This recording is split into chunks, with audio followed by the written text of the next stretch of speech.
The afternoon sun cast long shadows across the polished wooden floors of Master Chen's Kung Fu Academy. Marcus and Michael Washington, 17-year-old identical twins, stood at the entrance of the dojo, their gym bags slung over their shoulders. They had just moved to the small town of Riverside with their mother, and this was their first day at the new martial arts school. "You sure about this place?" Marcus whispered to his brother, adjusting his black belt around his waist. Michael nodded, his eyes scanning the training hall where about 20 students were practicing forms. "Mom found this place online.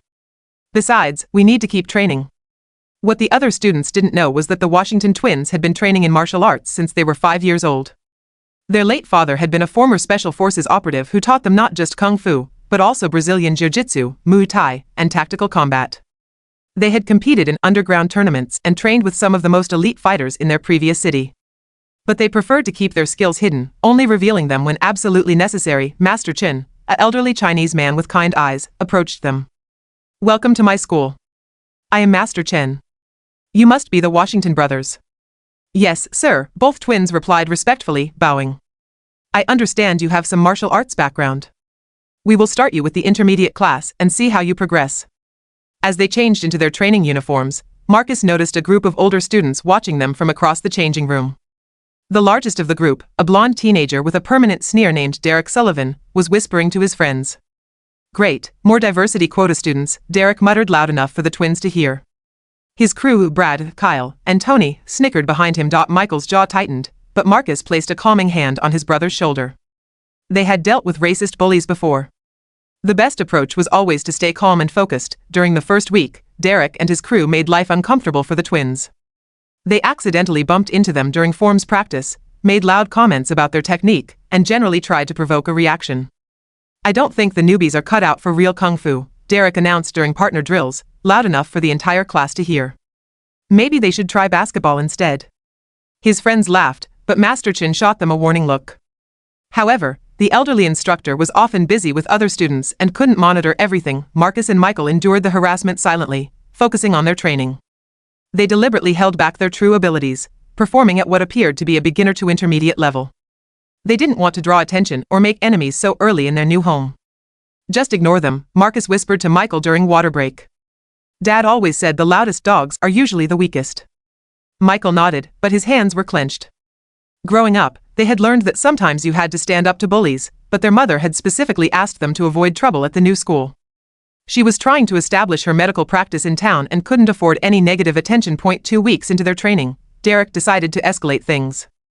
During a sparring session, he was paired with Marcus.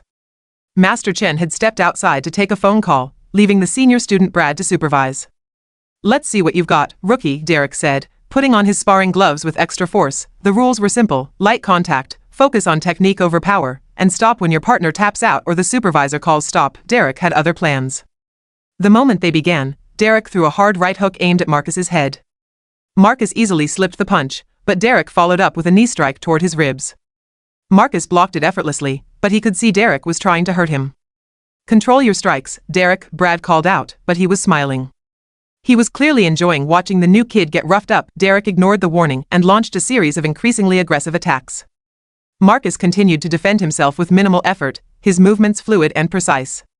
To the untrained eye, it looked like Marcus was barely keeping up, but Michael could see his brother was toying with Derek, slipping punches by millimeters and redirecting kicks with gentle touches. Growing frustrated by his inability to land a clean hit, Derek finally threw a full-power straight punch aimed directly at Marcus's face. That was the moment Marcus decided Derek had crossed a line. In one fluid motion, Marcus sidestepped Derek's punch, grabbed his extended arm, and used Derek's own momentum to send him flying across the mat.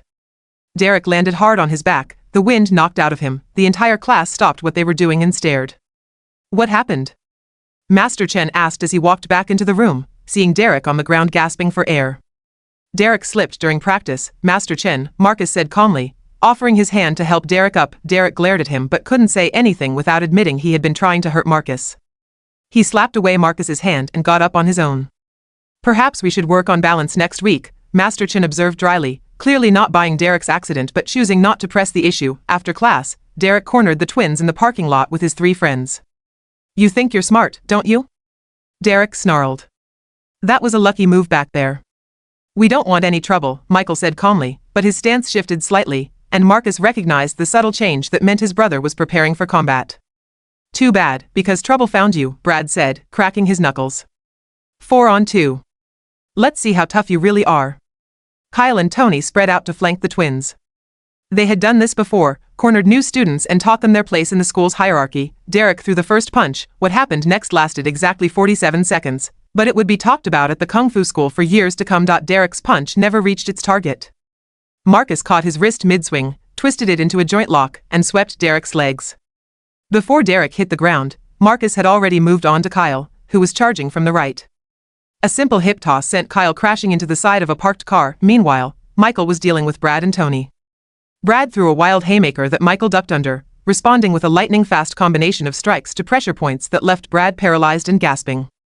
Tony tried to grab Michael from behind, but Michael threw him over his shoulder using a perfect judo technique. In less than a minute, all 4 bullies were on the ground, moaning in pain but not seriously injured. The twins had been careful to use just enough force to end the fight without causing permanent damage. Now, Marcus said, straightening his shirt, we really don't want any trouble. But if you keep pushing, next time won't be so gentle. Derek struggled to his feet, his face red with humiliation and rage. This isn't over, he spat. Yeah, it is, Michael replied quietly. Because if you or your friends ever threaten us again, or if we hear about you bullying anyone else in this school, we'll make sure Master Chin learns about what really happened today. And trust me, we have ways of proving it. The twins walked away, leaving the 4 bullies to contemplate their mistake. Word of the parking lot incident spread quickly through the school, though the details became more exaggerated with each telling. Some said the twins had fought off 10 attackers. Others claimed they had used some kind of mystical kung fu technique. Master Chen called the twins aside before the next class. I've heard some interesting stories about events in our parking lot, he said, his eyes twinkling with what might have been amusement. Master Chen, Marcus began. The old master held up a hand. I'm not asking for details. But I am curious about your true skill level. Would you be willing to demonstrate some techniques for the class? The twins exchanged a look. They had been discovered. We prefer to keep a low profile, Master Chin, Michael said respectfully. I understand. But hiding your light under a bushel serves no one. There are students here who could learn much from you, and others who need to understand that strength comes with responsibility. During that evening's class, Master Chen asked the twins to demonstrate some advanced techniques. What they showed left the entire class speechless. Their movements were poetry in motion, fluid, precise, and devastatingly effective. They performed forms that many of the students had never seen before, and their sparring demonstration was like watching a choreographed dance of martial arts mastery. Even Derek and his friends watched with grudging respect and more than a little fear. After their demonstration, the atmosphere at the Kung Fu school changed completely. Derek and his crew kept their distance and stopped bothering other students as well. Some of the younger students asked the twins to help them with techniques, and Marcus and Michael found themselves becoming unofficial assistant instructors. Master Chin privately asked them about their background, and they told him about their father's training and their competition experience. The old master nodded thoughtfully. Your father taught you well, he said. But he also taught you wisdom, to use your skills only when necessary, and never for aggression. This is the true way of martial arts. He always said that the strongest people are often the gentlest, Marcus replied. A wise man. Would you consider helping me teach some of the junior classes? I could use assistance with both skill and good judgment. The twins accepted, and over the following months, they became respected members of the Kung Fu school community. They helped younger students build confidence, assisted in tournament preparation, and even helped Derek and his former crew become better martial artists and, more importantly, better people. Derek eventually approached them privately to apologize for his behavior. I was wrong about you guys, he admitted.